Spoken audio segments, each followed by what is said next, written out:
प्रेरणा की online education system में आपका हार्दिक स्वागत है। तो आज हम पढ़ने वाले हैं एक नया टॉपिक जिसका नाम है कूलॉम के नियम का सदिश निरूपण और अध्यारोपण का सिद्धांत, और इसके कुछ न्यूमेरिकल्स भी अपन देखने वाले हैं। ठीक है, तो अभी तक अपन ने पढ़ा, पहले अपन उसकी चर्चा करेंगे। तो अभी तक अपन ने पढ़ा, आवेश पढ़ा, आवेश के गुणधर्म पढ़े, आवेश का मात्रक पढ़ा, कूलॉम का नियम पढ़ा और परावैद्युतांक भी पढ़ लिया। और इसके साथ ही साथ अपन ने क्या पढ़ा, जो बल है, विद्युतीय बल के ऊपर माध्यम का क्या प्रभाव पड़ता है वो भी अपन ने देख लिया था। ठीक है, और इसके एक या दो न्यूमेरिकल भी अपन ने कर लिए थे। अब हम बढ़ते हैं इसके आगे। तो अब हम पढ़ रहे हैं कूलॉम के नियम का सदिश निरूपण। कूलॉम के नियम का सदिश निरूपण। सदिश निरूपण।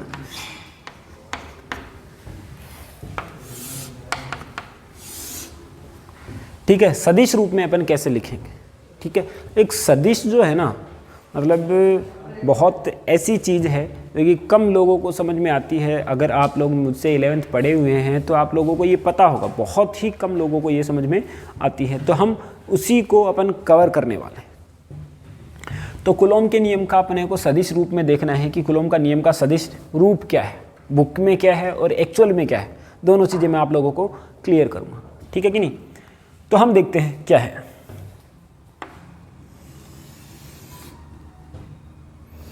तो मान लिया अपने पास में एक निर्देशांक तंत्र है, ये है निर्देशांक तंत्र। ये तो एक्स एक्सिस ले लिया और ये ले लिया अपन ने वाई एक्सिस। ठीक है, और ये ले लिया अपन ने मूल बिंदु। ठीक है, और यहाँ पे मान लिया कि एक आवेश स्थित है Q1 स्थित है इस जगह पर। ऐसे ही इसकी जो स्थिति सदिश है वो है R1। ऐसे ही यहाँ पर एक दूसरा आवेश स्थित है Q2, और इसकी जो स्थिति सदिश है वो कितना है R2। ध्यान देखना, इस बात को, बहुत इंपॉर्टेंट है ना। क्या बोल रहा हूँ कि Q1 यहाँ रखा हुआ है। स्थिति सदिश का मतलब क्या हुआ, उसकी दिशा का भी पता है ना। स्थिति सदिश का मतलब क्या हुआ, अपने को पता है कि x डायरेक्शन में वो कितना है और y डायरेक्शन में कितना है, इसलिए मैंने यहाँ पे स्थिति को सदिश बोला है। ऐसे ही मैं नहीं तो ऐसे भी बोल सकता था कि r दूरी पर स्थित है, तो दूरी होता तो वो क्या हो जाता, अपने पास में अदिश राशि हो जाती। तो यहाँ पे ऐसे ही अपन ने इसको लिया है। ठीक है, अब देखो ये कुछ दूरी पर रखे हुए हैं, तो यहाँ पे अपने को पता चल रहा है कि ये धनात्मक आवेश लेना अपने को, ये भी धनात्मक आवेश लेना है। और जब धनात्मक अपन ले रहे हैं तो एक दूसरे को क्या करेंगे, प्रतिकर्षित, यानी कि ये बल तो क्या चाहेगा कि ये जो है आवेश क्या चाहेगा कि ये इधर जाए। F12 बोल दिया इसको, F12 बोल दिया। और ये आवेश क्या चाहेगा कि ये इधर जाए, क्या आएगा F21। अगर ये इधर से इधर जा रहा है तो ये जो डिस्टेंस होगी, ये जो विस्थापन होगा, क्या होता है, अंतिम माइनस का प्रारंभिक। तो इसको मैं लेता हूं R21। 1 से 2 की तरफ जा रहे हैं तो 2 वाला पहले लेंगे। ऐसे ही अगर मैं इस तरफ जाऊंगा तो क्या आएगा R12, क्योंकि हमेशा क्या होता है, अंतिम माइनस का प्रारंभिक होता है। अपन ने किया था, चेंज पढ़ा था अपन ने 11th क्लास के अंदर, चेंज पढ़ा था तब भी मैंने कहा था कि अंतिम माइनस का क्या होता है, प्रारंभिक होता है। तो यहाँ पे अपन देख रहे हैं। तो सबसे पहले अपने को सदिश रूप निकालना है, इसका सदिश रूप निकालना है, और F12 का और F21 का सदिश रूप निकालना है। ठीक है, तो सबसे पहले तो मैं देख लेता हूँ R21 को क्या लिख सकता हूँ मैं। R21 इसको क्या लिख सकता हूँ, देखो एक तो ये है अपने पास, एक दूसरा सदिश ये है। तो मैं त्रिभुज नियम से इसको क्या लिख सकता हूँ, R2 माइनस का R1 लिख सकता हूँ त्रिभुज नियम से। अगर त्रिभुज नियम अपने को पता है सदिशों का, तो उससे आप लोगों को ये क्लियर आइडिया हो जाएगा, क्योंकि अपने को पता है कि इस सदिश की तो दिशा इधर है, ठीक है, जबकि R21 की दिशा इधर है। तो परिणामी जो आएगा, इसको मैं अगर यहाँ पे रख देता हूँ तो परिणामी क्या आएगा, इस दिशा में आएगा जो कि R21 प्राप्त होगा। ठीक है, यानी कि मैं क्या करता हूँ कि R1 अगर मैं बात करता हूँ, देखो यहाँ पे इसको सॉल्व कर ही देता हूँ। अगर ये क्या है R1 है, ठीक है, इसको मैं यहाँ रख देता हूँ क्योंकि मैं क्या कर सकता हूँ जो सदिशों के अंदर इसको शिफ्ट कर सकते हैं, मैंने एक जगह से दूसरी जगह पे लेके जा सकते हैं। तो ये लेके चला गया मैं कहाँ, ये चला गया R21। तो ये जो बचेगा क्या बचेगा, परिणामी बचेगा। ये क्या होगा, यही तो इसका योगफल आएगा। यानी कि यहाँ पे क्या आएगा अपने पास में, यहाँ पे इसका योग आएगा। यानी कि यहाँ पे क्या लिख सकता हूँ मैं, R1 प्लस का R21 बराबर R2। और ये तो कितनी वैल्यू है, R2 है, कितनी है, R2 है। यानी कि यहाँ से R21 का जो मान आ रहा है, कितना आ रहा है, R2 माइनस का R1 त्रिभुज नियम से। यानी कि क्या आया, R2 माइनस का R1। इसी प्रकार से मैं क्या लिख सकता हूँ, इसी प्रकार से अपन लिख सकते हैं कि R12 जो आएगा कितना आएगा, R1 माइनस का R2। क्लियर बात, जैसा अपन ने ऐसा इस प्रकार से निकाला है यही निकालेंगे अपन। ये अपन ने निकाल दिया, लेकिन अपने को निकालना है क्या, F12 और F21। तो सबसे पहले बात कर लेते हैं अपन F12 की। इसको मैं आगे सॉल्व करता हूँ, इन दोनों में रिलेशन निकालता हूँ। तो R12 ये जो है, अगर मैं इन दोनों में से माइनस कॉमन ले लूँ तो माइनस कॉमन ले लिया तो ये कितना आ जाएगा, R2 माइनस का R1। जबकि R12 को क्या लिख देता हूँ मैं फिर, माइनस का R21। तो यहाँ पे ये वैल्यू आ जाती है। ठीक है, अगर दोनों का परिमाण देखता हूँ तो कितना आएगा, R12 का परिमाण किसके बराबर, R21 के परिमाण के बराबर है। परिमाण तो अपन जानते हैं कि जितनी दूरी ये होगी उतनी ही दूरी तो ये होगी, है ना। तो ये बात अपने को समझ में आती है। तो ये अपन ने निकाल लिया। अब मैं निकाल रहा हूँ F12 यानी कि आवेश Q1 पर Q2 के द्वारा लगने वाला बल। आवेश Q1 पर Q2 के द्वारा लगने वाला बल कितना आएगा, F12 बराबर के Q1 Q2 बट्टे R12 का स्क्वायर इंटू में R12 का कैप। ये वैल्यू आ जाती है। और R12 का कैप क्यों लगाया अपन ने, क्योंकि ये जो है क्या है अपने पास में, एकांक सदिश है। क्या है ये, एकांक सदिश है। तो यानी कि यहाँ पे जो F12 आया कितना लिख सकते हैं उसको अपन, के Q1 Q2 बट्टे R12 का क्यूब इंटू में R12 का सदिश, ये लिख सकते हैं। ऐसा क्यों, क्योंकि R12 का जो ये वैल्यू है इसको क्या लिख सकते हैं, R12 का सदिश बट्टे R12 का परिमाण, ये अपन लिख सकते हैं। और कूलॉम के नियम का सदिश निरूपण यानी कि F12 का सदिश निरूपण कंप्लीट हो जाता है यहीं पे। कूलॉम का नियम मतलब इन दोनों का, इसका सदिश रूप यही है ना, आगे तक करने की जरूरत नहीं है। ये बोलेगा तो सदिश रूप तो यही कंप्लीट हो जाता है इसका। लेकिन F21 का भी इसी प्रकार से निकाल सकते हैं।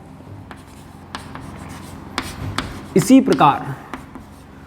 प्रकार F21 जो आएगा, इस प्रकार से जो F21 आएगा वो कितना आएगा, के Q1 Q2 बट्टे R21 का क्यूब इंटू R21 का सदिश। ये किसका आ गया सदिश रूप, F21 का। और यहीं पे अपना सदिश रूप कंप्लीट हो जाता है। लेकिन बुक में और भी आगे दे रखा है ना, यहीं पे कंप्लीट हो जाता है। लेकिन वो सदिश रूप नहीं आगे, वो क्या है, इन दोनों में संबंध है, F12 और F21 में संबंध है। तो संबंध कितना आएगा, संबंध अपन निकालते हैं तो समीकरण 1/2 कर देते हैं, ये बट्टा ये, समीकरण 1 ले लिया अपन ने, ये ले लिया समीकरण 2।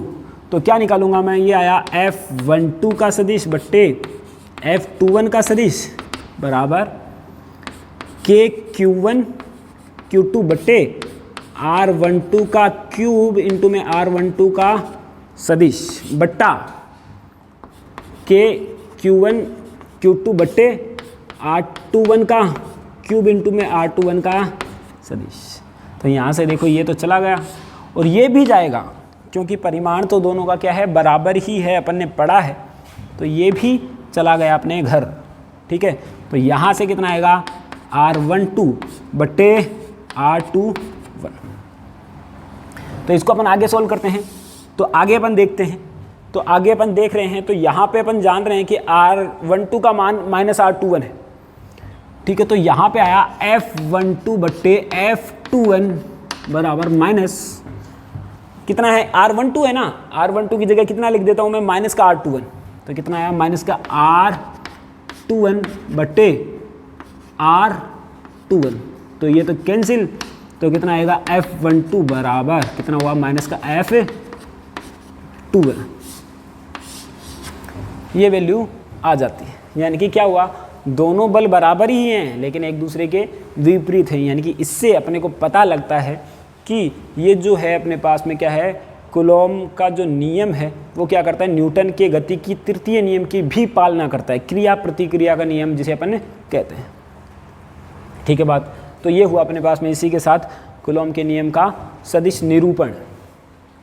अब हम देखते हैं आगे, इसके आगे अपन देख रहे हैं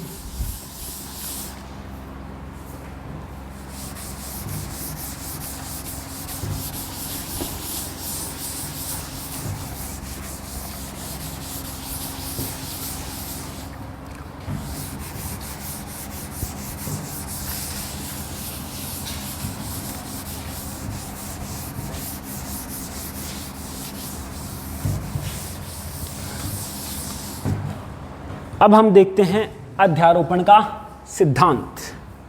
ठीक है, ये तो अपन ने दो आवेशों के मध्य जो लगने वाला बल है वो देख लिया और उसके साथ में इसका सदिश रूप भी अपन ने देख लिया। अब हम देख रहे हैं अध्यारोपण का सिद्धांत।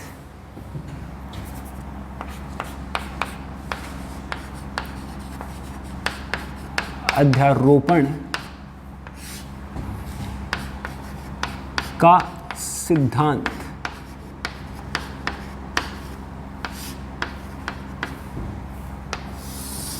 अध्यारोपण का सिद्धांत यानी कि अभी तक अपन ने क्या किया, दो आवेश हैं, उनके लिए दो आवेशों के मध्य बल निकाल लिया, लेकिन बहुत सारे आवेश हो तो क्या करेंगे। ठीक है ना बात, बहुत सारे आवेश होगा तो बल कितना लगेगा किसी आवेश पर, वही अपन क्या निकालेंगे, अध्यारोपण के सिद्धांत से निकालेंगे। चलो करते हैं। मान लिया अपने पास में बहुत सारे आवेश स्थित हैं, है ना, तो अपन ने क्या लिया, ये तो ले लिया निर्देशांक तंत्र,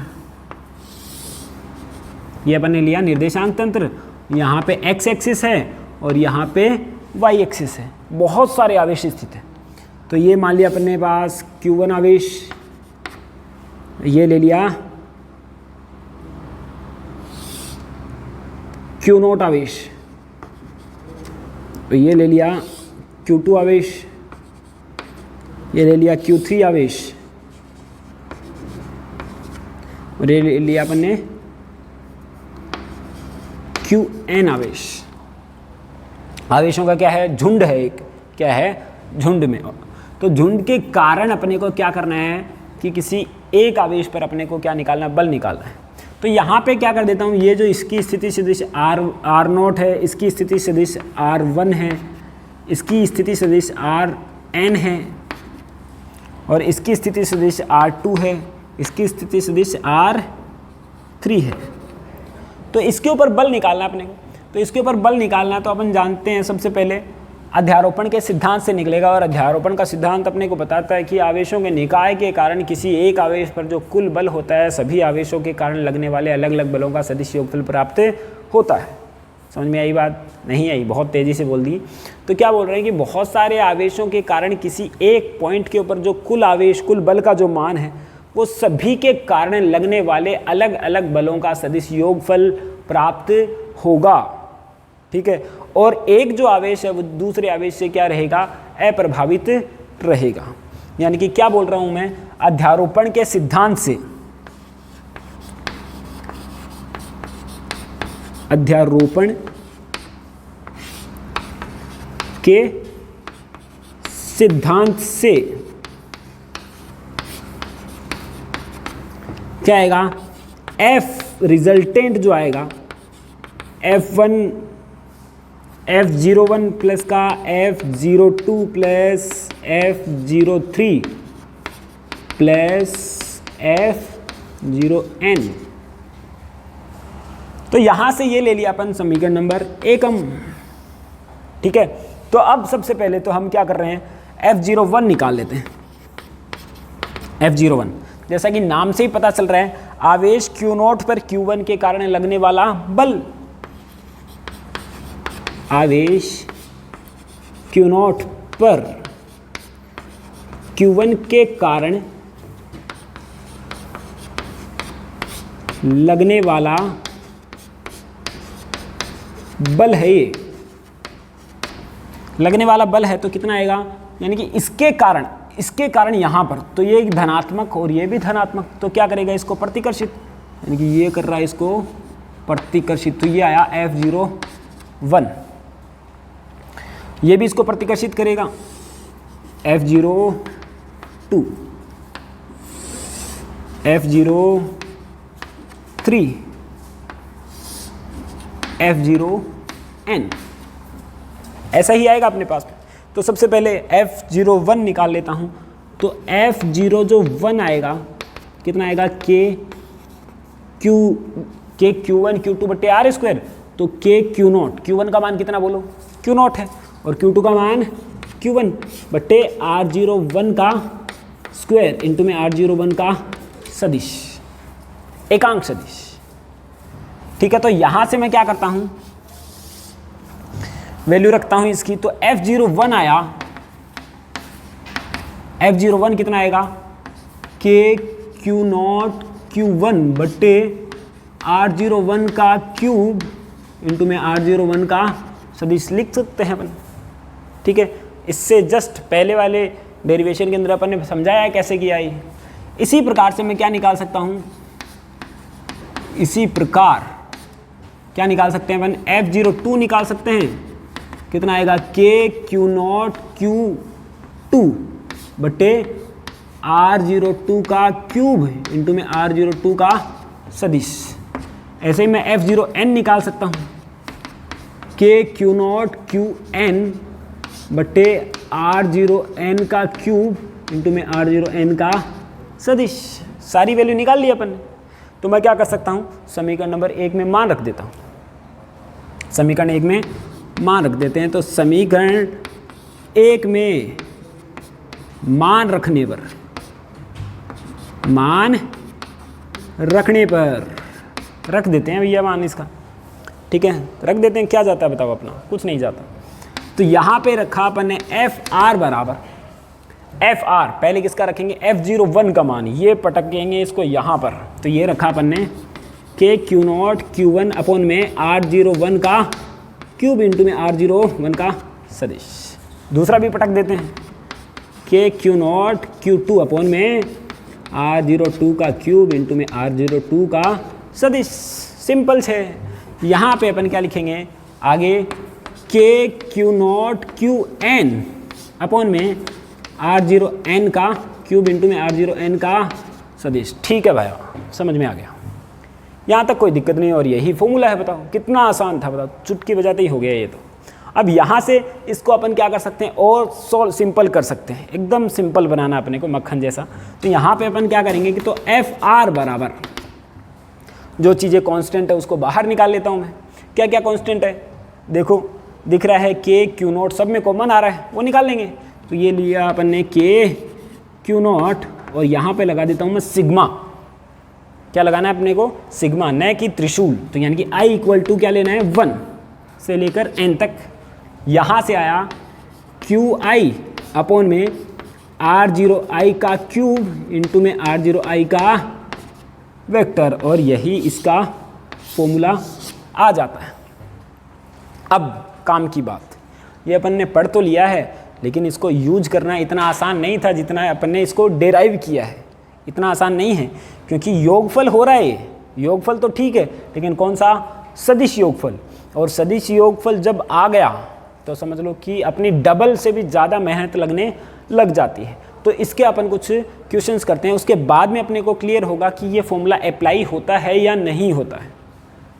ठीक है, तो अभी अपन देखते हैं इसको, इसके कुछ क्वेश्चन देख लेते हैं।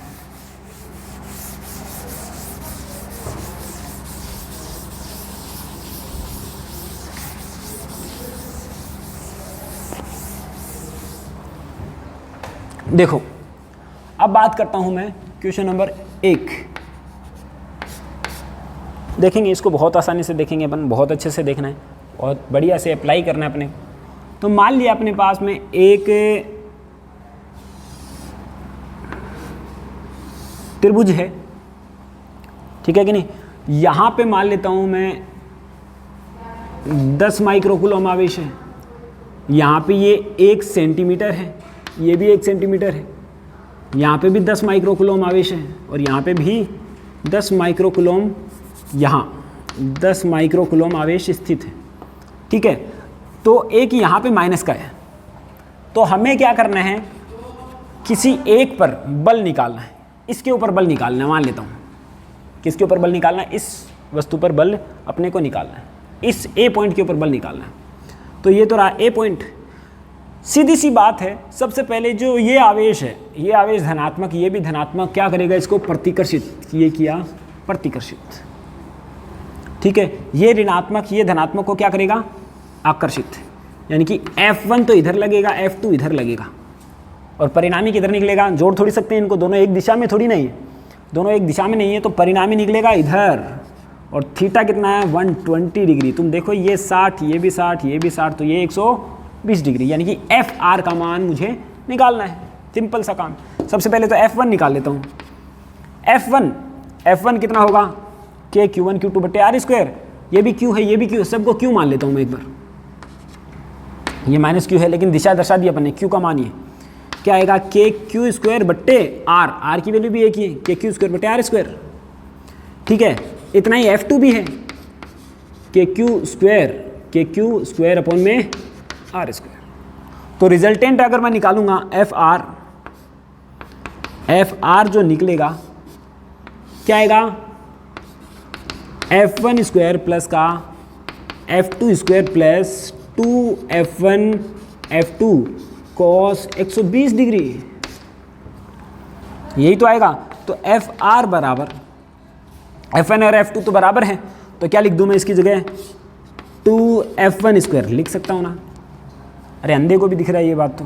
यानी कि यहाँ पे आई, ये आया 2F स्क्वायर, 2F1 स्क्वायर और cos 120 की वैल्यू कितनी होती है, माइनस का 1/2। अब ये कैसे याद रखोगे, यहाँ से ये अपन ने लिखा, ये काट दिया, तो 2F1 स्क्वायर, ये F1 स्क्वायर, ये माइनस का हो गया, तो कितना आएगा, FR बराबर कितना है, अंडर रूट का F1। FR कितना है, अंडर रूट का F1। अब अंडर रूट का जो F1 आया है, अंडर रूट का जो F1 आया है, तो अंडर रूट का F1 की वैल्यू अपन निकाल सकते हैं। तो अपने को पता है F की वैल्यू कितनी है, F1 की वैल्यू कितनी है, Q स्क्वायर अपॉन में R स्क्वायर। यानी कि यहाँ रखा अपन ने FR बराबर KQ स्क्वायर अपॉन में R स्क्वायर। तो FR बराबर कितना आएगा, सोल्व करते हैं, 9 गुणा 10 की घात 9 गुणा 10 माइक्रोकूलम गुणा 10 माइक्रोकूलम, है ना। तो 10 गुणा 10 की घात माइनस का 6 गुणा 10 की घात माइनस का 6 बट्टे R स्क्वायर, 1 सेंटीमीटर का स्क्वायर, 1 सेंटीमीटर यानी कि 10 की घात माइनस 2 का स्क्वायर कितना आएगा, 10 की घात माइनस का 4। सोल्व कर लेते हैं इसको। यहाँ देखो तुम, 10 की घात 11, एक नहीं 10 की घात 9 है, एक 10 हो गया, एक 11 हो गया, 10 11 में से एक चला गया, माइनस का 1, यानी कि 9 गुणा 10 की घात माइनस का 1 बट्टा 10 की घात माइनस का 4। अरे कोई दिक्कत इसमें, यहाँ पर इसको ऊपर लेके जाता हूँ तो कितना हो जाएगा, प्लस का, यानी कि कितना है, FR बराबर अंडर रूट 9 गुणा 10 की घात 3। यानी कि इसको मैं सोल्व करूँगा तो कितना आएगा, FR बराबर 100 होता तो मैं इसको सोल्व कर लेता, ये 30 अंडर रूट का 10 न्यूटन, ये आंसर आएगा इसका। तुम देखो इसको तो निकालिए 3 और मैं 1000 को तो निकाल नहीं सकता, तो 100 को निकालूंगा बाहर तो कितना आएगा 10, और ये आया अंडर रूट का 10 नीचे, तो यानी कि एफ आर आया इतना, और इस डायरेक्शन में आया, डायरेक्शन भी अपन बता देंगे इसकी। क्लियर? तो ये अपने पास में क्वेश्चन हो गया। इसके बाद में अपन अगला क्वेश्चन करते हैं एक और। उसके लिए अपन क्या करते हैं, ऐसा ही क्या किया अपन ने, जो नॉर्मल फॉर्मूला है f1 प्लस का f2 प्लस का f3 वो यूज़ नहीं किया, वो निकाल ही नहीं सकते अपन। सदिश योगफल उस तरीके से करना लगभग नेक्स्ट टू इम्पॉसिबल है ना। इस वजह से अपन अलग अलग दो बलों के लिए अपन निकालेंगे, तब जाके अपने लिए आसानी रहती है। एक क्वेश्चन और कर लेते हैं अपन इसके साथ ही।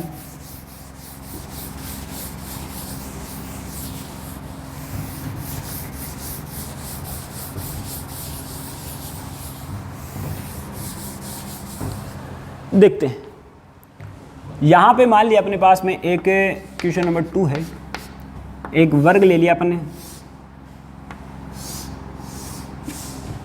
ठीक है। भुजा अपन क्या लेंगे, ऐसी लेंगे ताकि अपने को कैलकुलेशन कम करनी पड़े, ठीक है। तो मैं ले लेता हूँ 1 मीटर ले लेता हूँ, ज़्यादा सही रहेगा, है ना। अपने को सिर्फ फॉर्मूला बताना है, इसलिए मैं ऐसा कर रहा हूँ, है ना, आसानी रहेगी कैलकुलेशन में।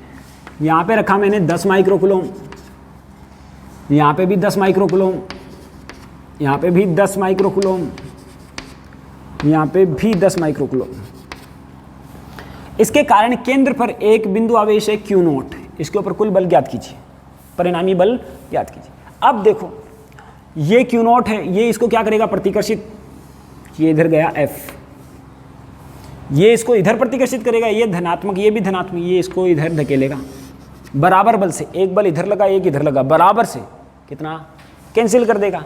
ऐसे ही ये इधर धकेलेगा और ये इसको इधर धकेलेगा, क्योंकि जहाँ पे ये धनात्मक ये भी धनात्मक, इसको इधर ये इसको इधर, आवेश मैंने बराबर लिए, बीच की दूरी भी बराबर है, तो यानी कि आंसर सीधा का सीधा कितना आया, एफ आर बराबर 0।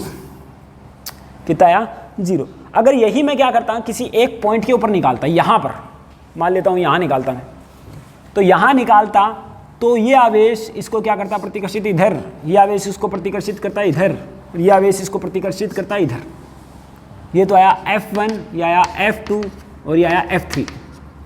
F1 का मान कितना है, F1 इसके और इसके मध्य लगने वाला बल K Q स्क्वायर, आवेश तो सब जगह Q ही है, 10 ही है, तो K Q स्क्वायर बटे एक ले लेता हूँ मैं, K Q स्क्वायर ही आएगा इसका आंसर। F2 का मान कितना आएगा, इसके द्वारा K Q स्क्वायर। देखो तुम, बीच की दूरी 1 है, तो 1 का स्क्वायर तो 1 ही होता है। अब F3 का मान अपने को निकालना पड़ेगा मेन। F3 इधर है, इस डायरेक्शन में, और ये कितनी आ जाएगी, √2, भुजा गुणा √2 होती है इसकी वैल्यू, तो कितनी आएगी, K Q स्क्वायर बट्टे √2 का स्क्वायर यानी कि 2, यही आएगा।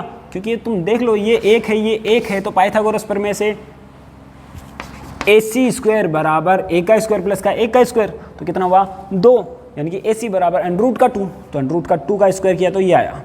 ये अपन ने F1 निकाल लिया, F2 निकाल लिया, F3 निकाल लिया। अब F1 तो लग रहा है इस डायरेक्शन में, F2 लग रहा है इस डायरेक्शन में, F3 लग रहा है इस डायरेक्शन में, सबको अपन जोड़ नहीं सकते। तुम बोलोगे सर F1 प्लस का F2 प्लस का F3 जोड़ दो, जुड़ नहीं सकते, सबकी दिशा अलग अलग है, सदिश राशि है ना, इसलिए सदिश योगफल उस तरीके से नहीं कर पाएंगे अपन। तो पहले इसको सोल्व करते हैं अपन। तो F1 और F2 को सोल्व करते हैं, तो थीटा कितना है, 90 डिग्री दोनों के बीच का। तो इन दोनों का जो रिजल्टेंट F12 आ रहा है वो कितना आएगा, F12 जो आ रहा है, F12 कितना आएगा, F1 का स्क्वायर प्लस का F2 का square plus 2F1 F2 cos 90, और cos 90 की वैल्यू तो अपन जानते हैं कितनी होती है, 0, और F1 और F2 तो बराबर हैं, है ना। तो कितना आया, F12 जो आया कितना आया, √2F1, √2F1 इस साइड में है। तो FR रिजल्टेंट कितना आएगा, अब F12 की डायरेक्शन भी इधर और F3 की डायरेक्शन भी इधर, दोनों एक ही डायरेक्शन में, तो जुड़ जाएंगे। तो FR कितना आएगा, F3 प्लस का F √2F1, मान रखते हैं अपन FR बराबर F3 का मान तो ये रहा, KQ स्क्वायर बट्टे 2 प्लस का √2 इंटू में F1 का मान कितना है, KQ स्क्वायर, तो ये आया KQ स्क्वायर। तो यानी कि यहाँ पे जो वैल्यू आती है FR बराबर KQ स्क्वायर, तो कॉमन ले लेता हूँ, ये कितना है, 1/2 प्लस का √2, यही आंसर है। क्या करो इसके अंदर k का मान रख दो, q का मान रख दो और आंसर निकल के अपने हाथ में आ जाएगा। ठीक है, चलो thank you, have a nice day. अगले अपन पढ़ेंगे नेक्स्ट।